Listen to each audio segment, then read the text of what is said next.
मऊगंज से प्रदेश तक कानून व्यवस्था पर सवाल। नमस्कार, मैं हूं प्रियंका सिंह और आप देख रहे हैं आपका अपना news channel TV first.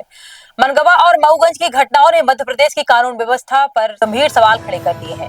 Mangawan विधायक पर हमले और मऊगंज विधायक का 5 जनवरी को कथित रूप से सार्वजनिक रूप से सामने न आना सुरक्षा व्यवस्था की स्थिति को दर्शाता है। समाजवादी पार्टी के पूर्व विधायक लक्ष्मण तिवारी ने सरकार और जनप्रतिनिधियों पर गंभीर आरोप लगाते हुए कहा कि जब विधायक ही सुरक्षित नहीं है तो आम जनता की सुरक्षा पर सवाल उठाना स्वाभाविक है। विपक्ष ने मुख्यमंत्रियों से नैतिक जिम्मेदारी लेने की मांग की है। वहीं प्रदेश में खाद की कमी, बिजली बिलों की मनमानी और वसूली, उच्च शिक्षा से जुड़े मुद्दों को लेकर भी जनता की नाराजगी बढ़ती जा रही है। राजनीतिक विश्लेषणों के अनुसार आने वाले समय में कानून व्यवस्था और जन समस्याएं प्रदेश की राजनीति का बड़ा मुद्दा बनता जा रहा है। इसी तरह की सटीक खबरों के लिए चैनल को सब्सक्राइब करें।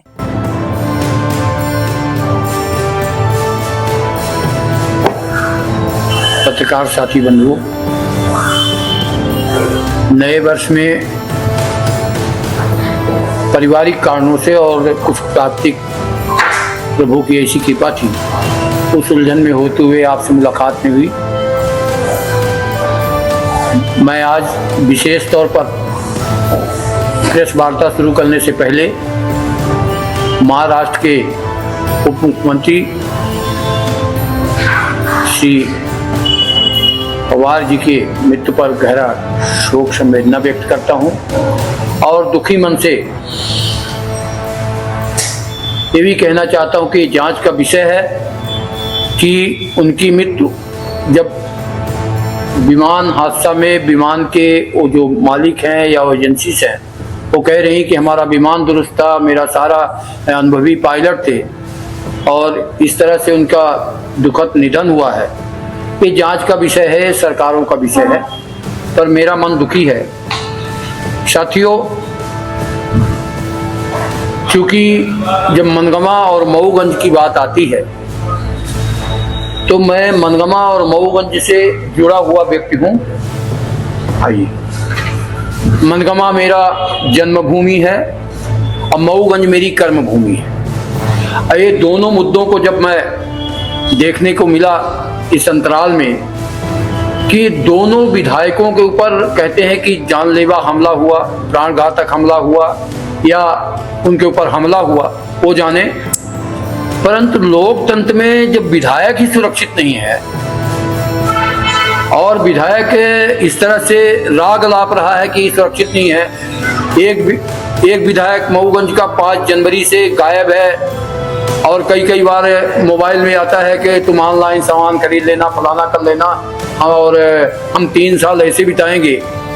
तो जनसेवक होने का, जनता ने जनसेवक को इसलिए चुना कि उनकी समस्या को दूर करेंगे।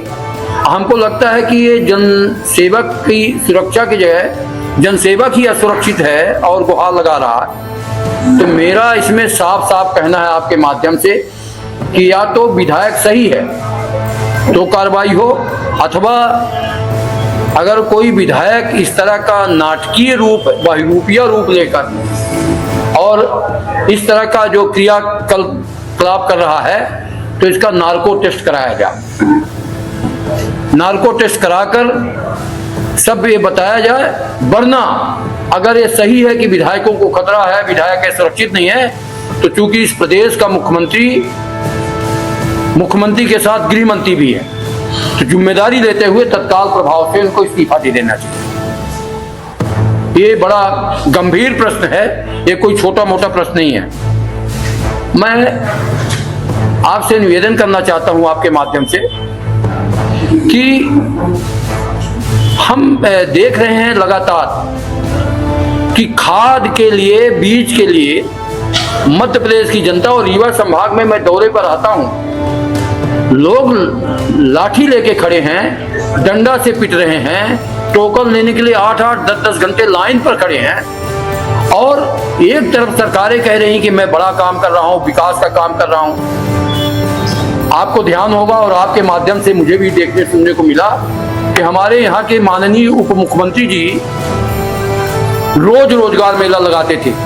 सोलर प्लांट का जब उद्घाटन हुआ गुड़ में तो कहा करते थे कि स्थानीय कैबिनेट में भी पारित किया कि स्थानीय लोगों को हम 70% रोजगार देंगे प्रायोरिटी के आधार पर। जब अल्ट्राटेक में भर्ती की बात हुई और कई तरह की बात हुई, तब भी कहा गया कि स्थानीय लोगों को हम इसमें रोजगार मुहैया कराएंगे। तो ऐसा लगता है कि उप मुख्यमंत्री जी यहाँ के लोगों को अगर रोजगार मिला है तो आप हमको बताएं, जनता को बताएं, इसका स्पष्टीकरण दें कि फलाने फलाने जगह पर रोजगार मिला है, और नहीं तो आप सरेआम झूठ बोल रहे हैं। क्योंकि जो ये रोजगार मेला लगता है 5 करोड़ 7 करोड़ 8 करोड़ इन्वेस्टमेंट में इसका खर्च दिखाते हैं आप, और जो रोजगार जो कंपनियां आती हैं वो लगभग 8,000 10,000 12,000 देती हैं और 2-3 महीना में वो काम उनका खत्म हो जाता, निकाल दिया जाता है। ये तो वास्तविकता है, इससे हट नहीं सकते। मैं इस रोजगार मेला का विरोध भी कर रहा हूँ और ये भी कह रहा हूँ कि झूठ बोलने की क्या जरूरत है जब सारा काम मशीनरी है। हम देखते हैं कि पूरा काम जब मशीनरी से है तो लोगों को रोजगार दे नहीं रहे हैं, टेक्निकल आदमी को रोजगार। एक मुद्दा अभी तत्कालिक आया यूजीसी का।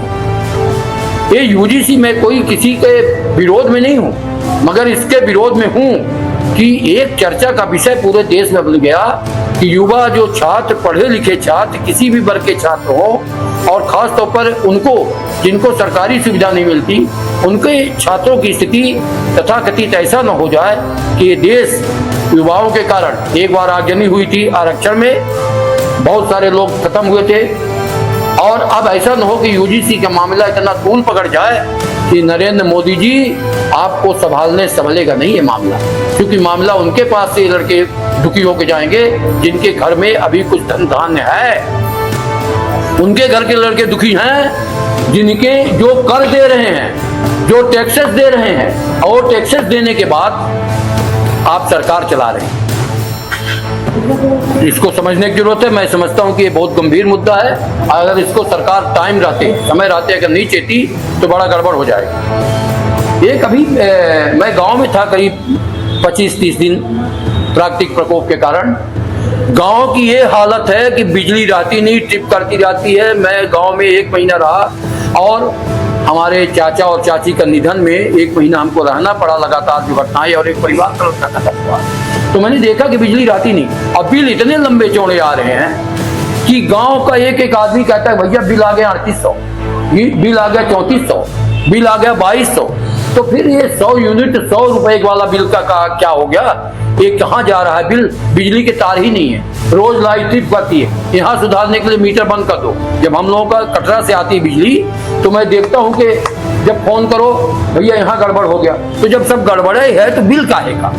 ये तो अगर सरकार मुफ्त में जो ये बांट रही है इसको सबको मुफ्त को हटाकर मध्य प्रदेश का अगर बिजली का तार ठीक कर दे, लोगों को तार ठीक से सिंचाई साधन मिल जाए, तार ठीक से बराबर प्रॉपर बिजली मिल जाए, तो ये रेवड़ी बांटने की जरूरत नहीं है। मैं एक और बात आपके बीच कहना चाहता हूं कि आखिर हमारे रीवा में अपराध का ग्राफ, नशा का कारोबार इतना ज्यादा है कि अब तो लगता है कि नशा के कारोबार से पूरा समाज भयभीत है और उसका ना तो कोई आगे का कोई रूपरेखा दिख रहा है। और ये बहुरूपीय लोग, मैं तो सीधा जनता से अपील करूंगा कि अब तो न गुंडे को चुनिए, न धनवान को चुनिए, न बहुरूपियों को चुनिए।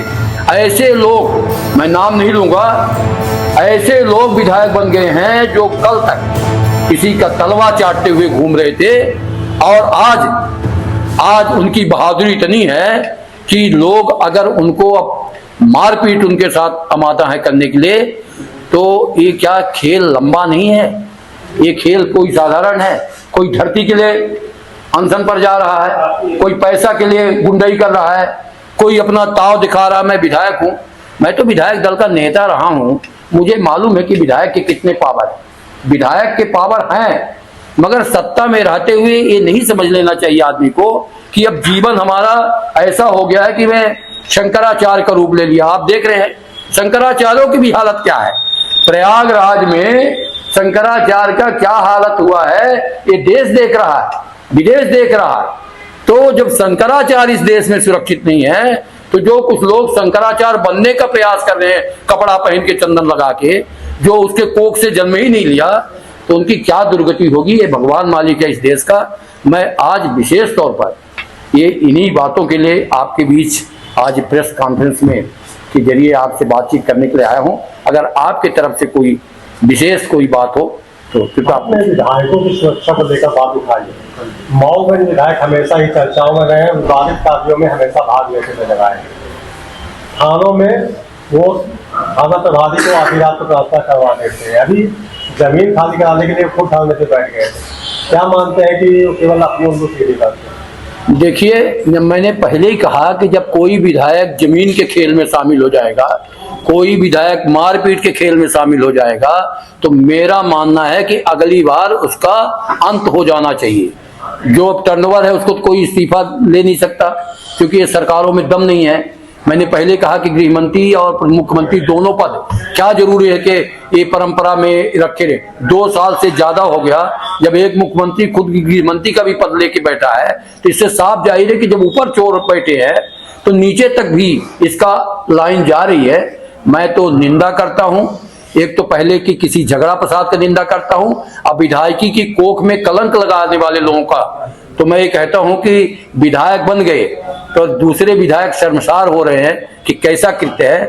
इसकी मैं निंदा भी करता हूं और जनता से अपील भी करता हूं कि अगर इसी तरह के विधायक आप चुनते रहे, इसी तरह लोकतंत्र में खेल तमाशा चलता रहा तो देश को खतरा है, देश के लोकतंत्र को खतरा है। एक मूसा गैंग की बड़ी चर्चा है